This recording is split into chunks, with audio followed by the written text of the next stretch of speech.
അടുത്തതായിട്ട് ഒരു special performance ആണ്. അതിനുവേണ്ടി വേദിയിലേക്ക് എത്തുന്നു രഞ്ജു.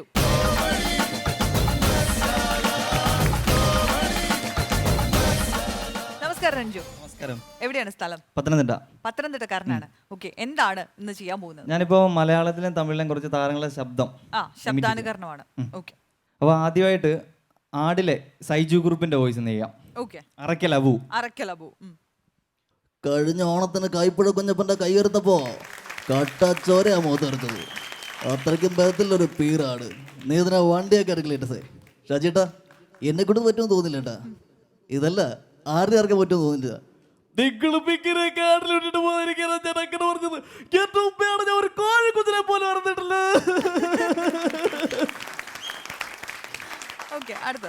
കമൽഹാസന്റെ വോയിസ്. பொதுவாக நான் அந்த நிகழ்ச்சிக்கும் போக மாட்டேன். இந்த மாதிரி ஒரு ஃபங்க்ஷனுக்கு வந்த ஒரு ரீசன் தான், எனக்கு மெமக்கிறேன்னா ரொம்ப பிடிக்கும். அதெல்லாம் இப்போ இங்கே வந்தேன். இல்லை, இப்போ எல்லாம் மெமக்கரி பண்ண முடியாது. வேணும்னா ஒரு சாங் உங்களுக்காக. கண்மணி அன்போட காதலை நான் எழுதும் கடுதமே. கடுதனை வச்சுக்கலாம்ல? சொல்லுங்க, அதாவது இருந்தால் சொல்லுங்க, நான் பண்ணிக்கலாம். അടുത്തായിട്ട് ബൈജു. പഴയ സിനിമകളും പുതിയ സിനിമകളൊക്കെ ബൈജു ചേട്ടൻ്റെ അതിന്റെ ഇന്റർവ്യൂ വോയിസ്. എൻ്റെ മുത്ത് ഞാനിവിടെ വിദ്യാധാരത്തെ കോളേജിലാണ് പഠിച്ചിരുന്നത്. അപ്പോൾ ഇതുപോലെ ഒരു ദിവസം പ്രൊഡക്ഷൻ കൺട്രോളിൽ വന്നിട്ട് പറഞ്ഞു 10 പിള്ളേരെ വേണമെന്ന് പറഞ്ഞു. അപ്പോൾ ഞാനും പോയി. അവിടെ ചെന്നപ്പോൾ നമ്മുടെ പ്രൊഡ്യൂസറിൻ്റെ ഒരു അനിയന്തരൊക്കെ ഒരുത്തം ഉണ്ടായിരുന്നു കേട്ടോ. അപ്പോൾ ഇവ ഡയലോഗ് തെറ്റിച്ച് പറഞ്ഞു.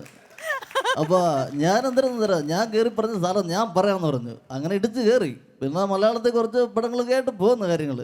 അടിപൊളി. അത് സുരേഷ് കൃഷ്ണയുടെ വോയിസ്. അപ്പൊ ഇദ്ദേഹത്തിന്റെ ദുൽഖർ കമ്മട്ടിപ്പാടത്തെ ലാസ്റ്റ് പറഞ്ഞ ഡയലോഗ് സുരേഷ് കൃഷ്ണയാണ് പറയുന്നതെങ്കിൽ എങ്ങനെയായിരിക്കും എന്നുള്ളതാണ്. അതോടോ ഞങ്ങള് തെരുവ് പട്ടികളാ. തെരുവ് പട്ടികൾ കൊടകമകളല്ല, പക്ഷേ തമ്മിൽ കൂറുണ്ട്. ചത്താലും ഞങ്ങൾ ഒറ്റ കെട്ട.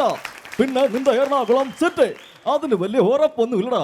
അത് നിൽക്കുന്നത് കമ്മട്ടിപ്പാടത്തിന്റെ ചതുപ്പില. അത് കെട്ടിപ്പൊക്കത് സിമന്റും കല്ലും കൊണ്ടൊന്നുമല്ല, നല്ല കറുത്ത കട്ട പിടിച്ച ചോരയുണ്ട ഗംഗയുടെ ചോര. ഒരു ഗുഡ് അറ്റംപ്റ്റ് ആയിരുന്നു. അടുത്തായിട്ട് ജഗതി ശ്രീകുമാറിന്റെ വോയിസ്. അപ്പൊ എല്ലാവരും ചെയ്യുന്നത് കുറച്ച് ഫണ്ണി ആയിട്ടുള്ള വോയിസ് ആണ്. അപ്പൊ അദ്ദേഹം അന്ന് മാറിയിട്ട് കുറച്ച് സീരിയസ് ആയിട്ടൊരു ഇന്ത്യൻ റുപ്പിയിലെ വോയിസ്. അതേടാ റബ്ബർ ടോപ്പിക് തൊഴിലാളി അത് അപ്പൻ്റെ കണ്ണീരിൻ്റെ ഉപ്പിട്ട് കച്ചുകിട്ടിച്ചുണ്ടാക്കിയതായി കാണുന്നതൊക്കെ. അതിൽ 10 രൂപ നഷ്ടം വന്ന എൻ്റെ ചങ്ക് പൊള്ളും. 1.5 കോടി രൂപയുടെ ചെകുത്താൻ്റെ സന്തതി നീ മുക്കിയത്. JP അത് വേണ്ടടാ, നീ അവിടെ വെച്ചോ.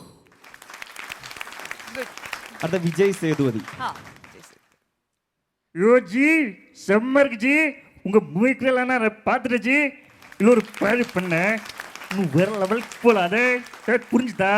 கூதா பெண்ணு அப்படி இருக்கணும், கூதா மாதிரி இருக்கணும். സൂര്യയുടെ വോയിസ്. எப்படி இருக்க? நல்லா இருக்கு எல்லாரும். ஒழுங்கா இருந்தா நம்மளாம் ஜெயிச்சிடும். இப்பெல்லாம் தகுதி இல்லாதவெல்லாம் தகுதி இருக்கிறவெல்லாம் போயிட்டுங்க. என்னடா போலீஸா? போலீஸ் எல்லாம் நம்மளால செட் ஆகுது. நம்ம இப்படியே வர ரூட்க்கு போகிறேன். Very good, very good. Surya കലക്കി. ഇനി വിനയ് ഫോർട്ടിന്റെ ഒരു വോയിസ്. അപ്പൊ എല്ലാവരും ചെയ്യുന്നത് ജാവ വളരെ സിമ്പിളാണ്, പവർഫുൾ അങ്ങനെ ഒരു വോയിസ് ആണ്. അപ്പൊ ഇതിൽ നിന്ന് മാറിയിട്ട് ഉറുമ്പുകൾ ഉറങ്ങാറില്ല എന്ന സിനിമയിൽ അദ്ദേഹം കുറച്ച് ഒരു ലാസ്റ്റ് ക്ലൈമാക്സിൽ നിന്നെ കണ്ടപ്പോ ഞാൻ തീരുമാനിച്ചതാണ് നിന്റെ മരണം. നിന്റെ മുറിച്ചവി അന്വേഷിച്ച് 6 മാസം നിന്റെ പിന്നാലെ ഉണ്ടായിരുന്നു ഞാൻ. നിനക്ക് മനസ്സിലായോ? മനസ്സിലായില്ലെങ്കിൽ ഞാൻ ഒന്നുകൂടെ പറഞ്ഞുതരാം. മുറിച്ചവയില്ലടാ, 2 മുറി, 2 കഷണം ചെവി. ഞാൻ വന്നായിരുന്നു 6 മാസം നിന്റെ വീട്ടിൽ. Very good, thank you. Good attempt.